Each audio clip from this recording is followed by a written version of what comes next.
Dizer que os números não mentem parece clichê, não é mesmo? Mas deixa eu te mostrar uma coisa. Nas últimas eleições, o Brasil elegeu 58 mil vereadores e vereadoras. Desse total, 3.500 se declararam negros e negras, ou seja, apenas 6%. Eu tenho ainda mais um número para você. Hoje, a cada 10 pessoas assassinadas no Brasil, 7 são negras.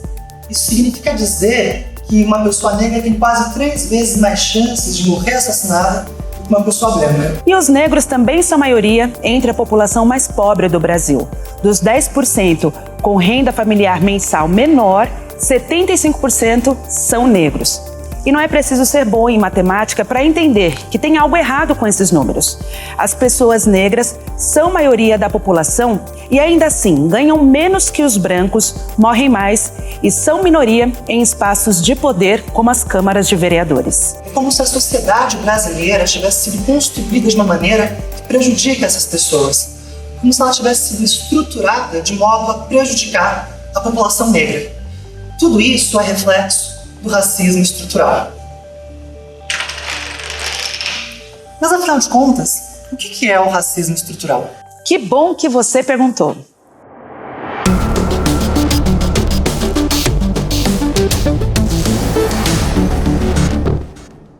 O racismo estrutural é uma teia que permeia todas as relações sociais e culturais da nossa sociedade. E para entender melhor essa estrutura que perpetua as desigualdades entre brancos e negros no Brasil, nós convidamos a Maria Tereza Ferreira. Ela é ativista do Movimento de Mulheres Negras de Sorocaba e também criadora do canal Enegrecendo. Maria Tereza, quando a gente diz que a sociedade brasileira é estruturalmente racista, o que isso significa? Vamos pensar na construção de uma casa. Você vai ter o tijolo e você vai ter o cimento. O racismo vai ser o cimento. É o que vai organizar a construção dessa casa que a gente está chamando de sociedade. Então, um exemplo clássico, né, e claro disso é a gente olhar para as câmaras legislativas e para as câmaras de vereadores e para o próprio poder institucional, por exemplo, o STF, e você vai ver o quê? Homens brancos, na sua grande maioria heterossexuais. São essas pessoas que a gente vai ver legislando, fazendo as leis que vão organizar a nossa vida social.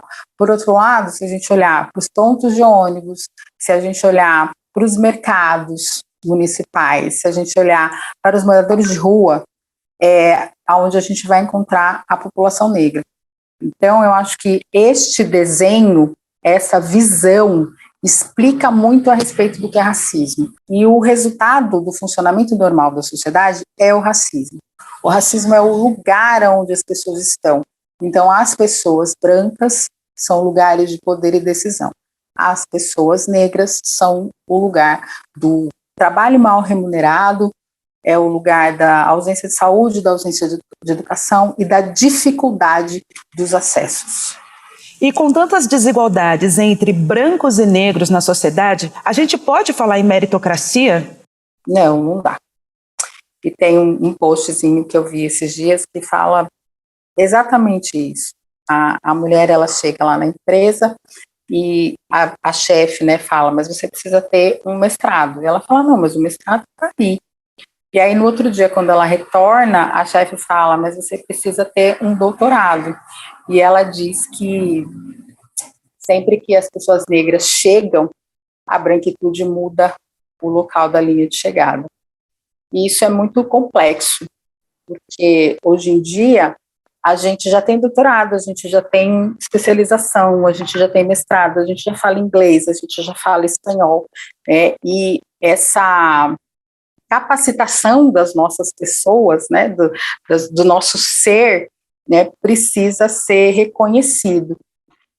E também, o racismo, ele é um problema criado pela branquitude, então a branquitude que deu um jeito, né, de erradicar com o racismo. O que a gente pode fazer é te dar uma forcinha para entender que os nossos lugares são aonde a gente quiser. Maria Tereza, muito obrigada pelas contribuições e todo o esclarecimento trazido para a gente hoje.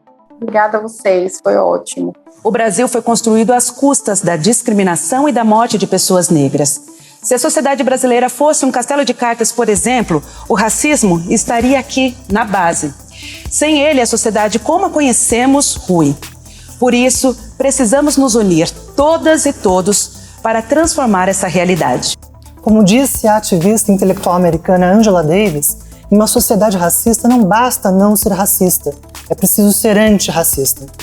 E se você quiser saber mais sobre racismo estrutural, nós vamos deixar alguns links de matérias bem interessantes para você se aprofundar sobre esse tema. Muito obrigado por assistir esse nosso vídeo até o fim e a gente se reencontra no próximo vídeo da série Que Bom Que Você Perguntou.